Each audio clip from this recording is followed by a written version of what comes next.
Y'all, not Kanye West being exposed for being the next Diddy. Just when we thought that men in the industry couldn't possibly get worse, Kanye West was exposed by his former artist for allegedly running an SA club with Diddy, where they allegedly sold women to each other to satisfy their twisted needs. Girl, it's starting to look like Kanye West is Diddy version 2.0, because the details that we are now finding out about this situation are crazy. Has he really been treating Bianca like Diddy treated Cassie? And did he really put Bianca out? Let's spill this tea. I think I speak for everybody when I say that we've all known for ages that Kanye West is kinda strange, to say the very least. He is known for going on rants, being messy, dragging other celebs, and airing out their dirty laundry in public. But even with all this, I don't think anyone expected him to be accused of alleged SA and be compared to Diddy. I mean, we all know the horrible things that Diddy has been accused of and sued for, so the thought that Kanye could be that bad is low-key disturbing. But on the other hand, it shouldn't be that surprising that Kanye is being accused of being a deviant, because he himself has admitted in the past that he struggled with an addiction to adult movies and that it almost ruined his life. Just last year, some of the workers from his Yeezy fashion line spilled some piping hot tea to Rolling Stone, dishing on how Kanye would allegedly play adult films during staff meetings,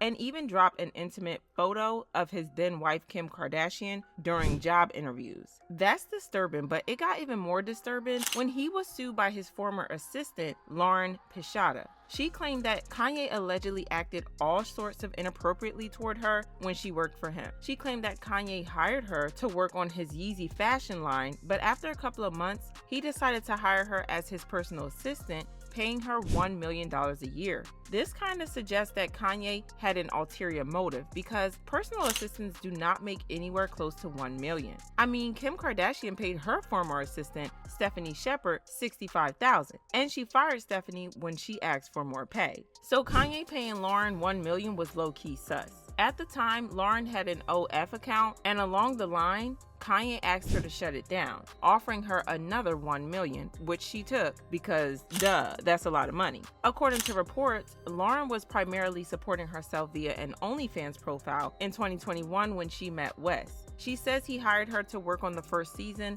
of his Yeezy women's fashion line, and they ended up collaborating on 3 tracks from his Donda album. Pichata does not have any formal credits on the record, however. West subsequently hired Pichata as his personal assistant with an annual salary of $1 million on the condition that she was available 24/7. She says she agreed to the terms. However, it didn't take long for Kanye to start acting out toward her, and it got to the point where he would send her some seriously inappropriate text messages. She claimed that he would say stuff like, "See, my problem is I be wanting to F, but then after I F, I want a girl to tell me how hard they've been F while I'm Fing them.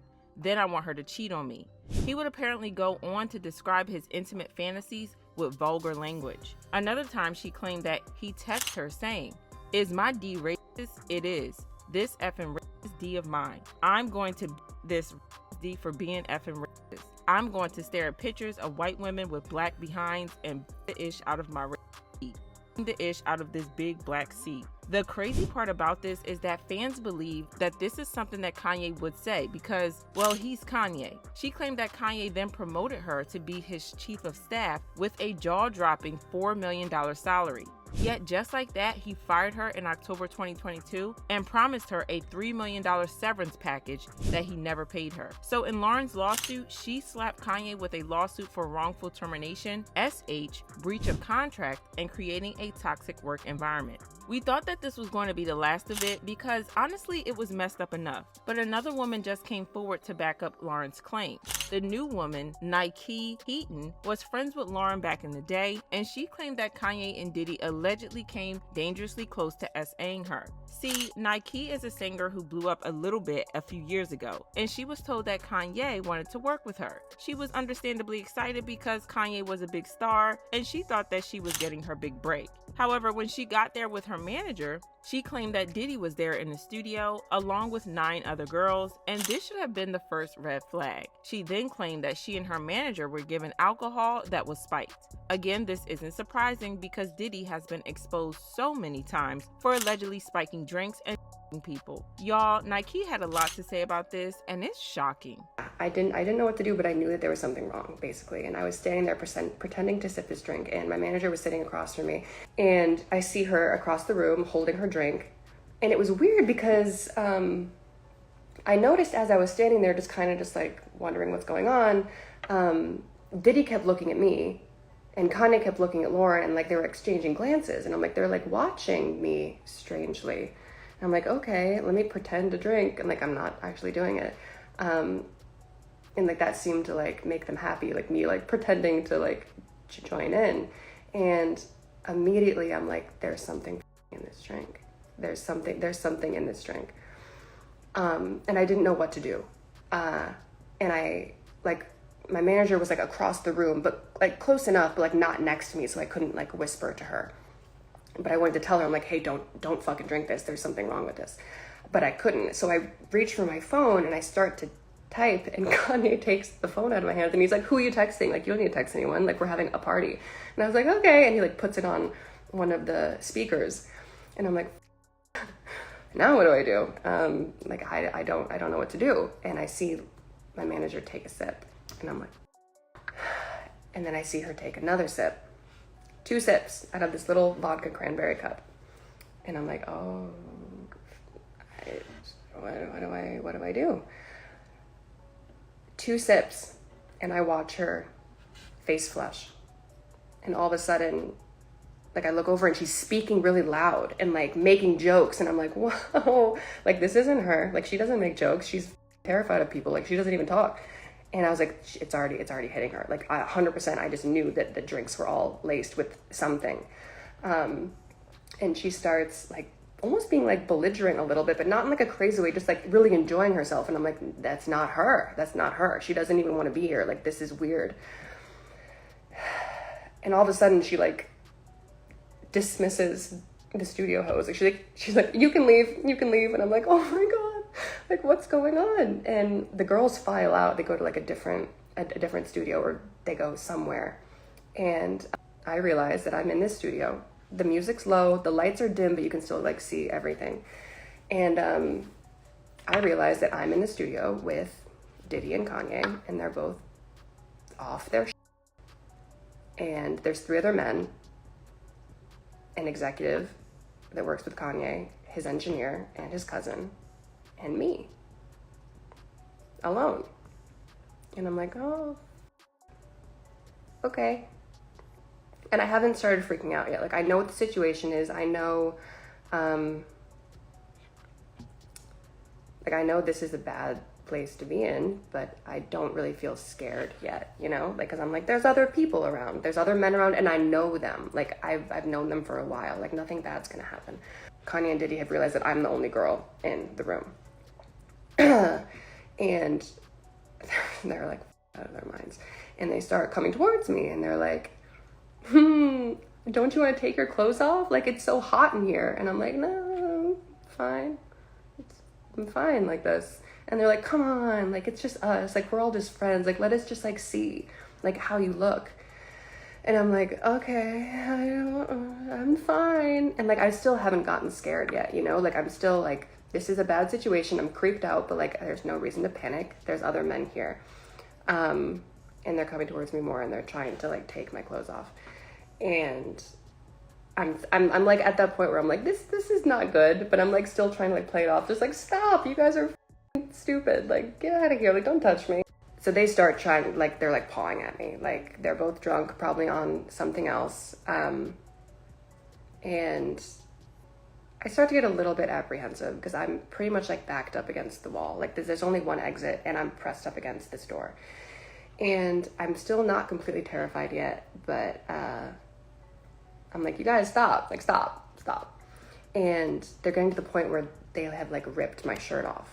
And like, I'm like almost fully exposed at this point, and they're both coming at me, and I'm like, you guys, like, seriously, this isn't funny anymore.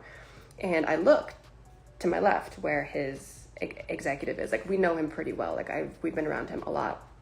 He's literally 3 feet away from me. Like, if I reached and he reached too, like, we could touch. Like, he's that close.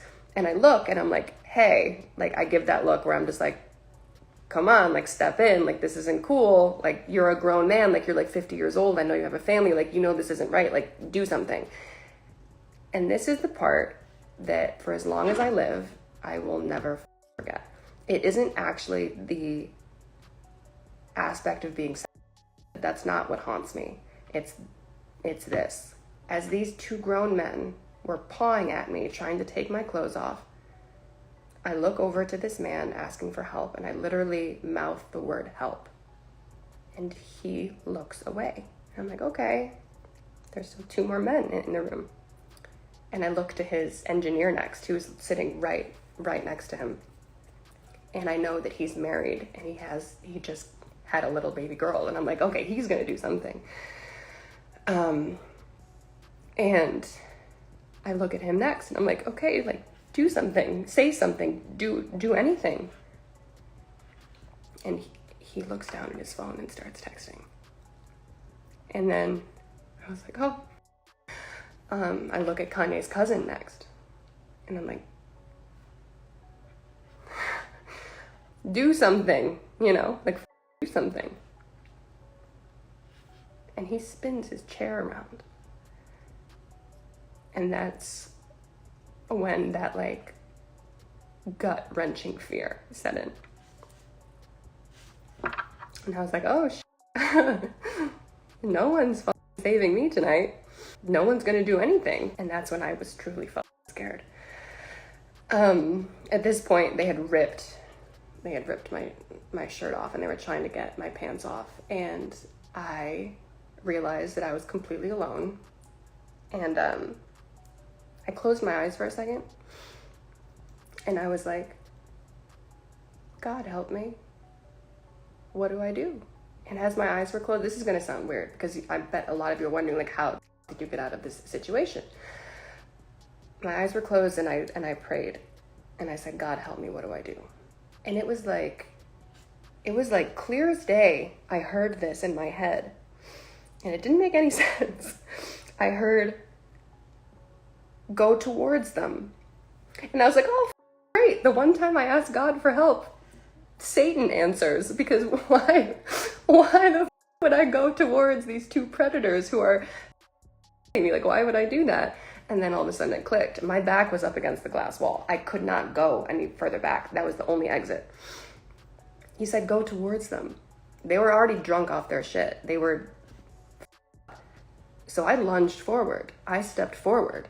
And it like threw them off balance. Like they were like, oh, you know, and like they stepped back at least 1.5 feet. And the moment that they did, I reached behind my back, I pulled the door and I slipped out, grabbing my clothes. This is just upsetting, but again, it shouldn't be surprising because again, y'all know what Diddy has been exposed for, and Kanye has a lawsuit accusing him of SA, including the revelations from his employees about playing adult movies at work. But hold on, it gets worse because according to reports, Kanye has allegedly been giving Bianca the Cassie treatment. While it's unclear whether or not he has been putting paws on her, her family and friends have complained about how he has been allegedly controlling her. I mean, on one hand, his addiction to adult movies is clear in the way he dresses her. I mean, Bianca is almost always half nude in public, and she is almost always inappropriately dressed. And get this, she doesn't get a say in how she dresses because she has to obey Kanye, and I think it says a lot about what Kanye really is like, because dressing your wife like an adult movie star in public really is something. But there's more, because her friends and family are claiming that Kanye has been controlling Bianca from the very start, and it is not looking good. One of her friends revealed that Kanye is isolating her, saying, Bianca is stuck and her friends are trying to save her, but no one can because of the blockades Kanye has put up around her. Everyone is extremely concerned. This isn't who she is. She is an incredibly outspoken and lively person who is never one to keep her mouth shut. The source said Kanye has a set of rules for Bianca, which includes never speak and wear what he wants her to wear. Well, this certainly explains the weird outfits, but somehow that's not even the worst part about this because it gets worse. The source also added, she is also required required to eat certain food items and to work out even though Kanye doesn't work out. He has been able to control Sensori completely because he allegedly convinced her that they're royal. She has no mind of her own anymore. Another friend said, a few of her friends were finally able to reach her, but she wasn't interested in talking, nor was she interested in anyone's concerns for her. This screams Diddy and Cassie to the T, because it's exactly how Cassie detailed Diddy's treatment. You know, isolating her, asking her to shave her head, dress the way he wants her to, and all that. Child, I can't wait until the day Bianca finally manages to break out of Kanye's control, because she is going to have stories for days. Fans commented, as an ex-Kanye stan, first celeb I've ever stanned, his dark secrets and crime against women are sickening and have been covered up by his team. He's a sick pea brain individual. And Diddy and Kanye are absolute effing monstrous creeps. God knows how many other women they've hurt. This is crazy, but y'all drop your thoughts in the comments and then check out this next video.